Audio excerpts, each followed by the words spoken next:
Across East Africa, the story remains the same for decades. Fighting drought and famine, millions in need of rain and food.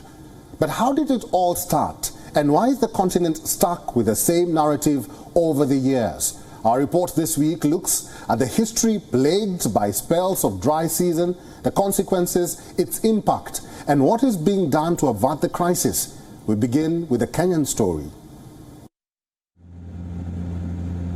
Garissa, northern Kenya. A man has to forego his precious commodity and save a dehydrated wild animal. It may look pitiful, but this is all too normal for communities living in the country's arid and semi-arid areas. Their story has been told numerous times in the past. Fleeing calamities is relatively normal in northeastern Kenya.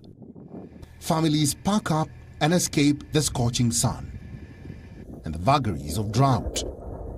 Pastoralists make the treacherous journey in search of better living conditions for their families and their livestock. Due to the drought in the Horn of Africa, these families have to relocate every often, seeking drinkable water for themselves and their animals, in the hope that they will be able to hold out for the soon-to-come rainy season. For the pastoralists, their animals are their lifeline. The absence of vegetation has affected the economy of nomadic herders who earn a living by rearing livestock.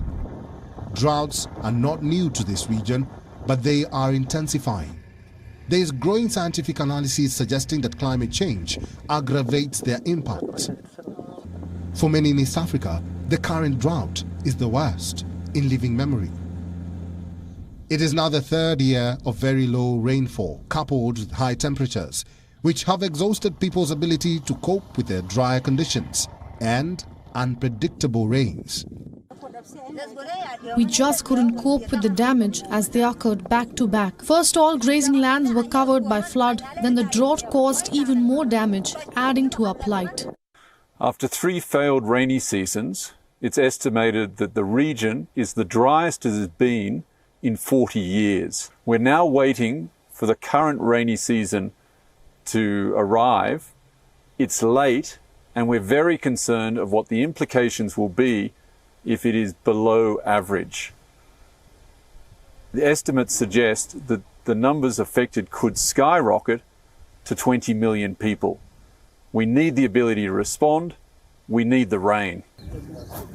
The war, thousands of miles away, has made the food crisis even worse. A month into the current rainy season, and rains have so far failed to materialize. If they don't, this will be the 4th consecutive failed season as the region reels from unprecedented rise in food and fuel prices due to the Ukraine war. The impact of the war across the region and the world is profound. There are 1.4 billion people that can be affected because of the shortage of wheat and other grains. The export of food from Ukraine and fertilizer from Russia impacted the world negatively and created inflation, food crisis, especially in fragile states and states in transition, in the Sahel of Africa, in the Horn of Africa, but also in populous nations. And the crisis continues to deepen.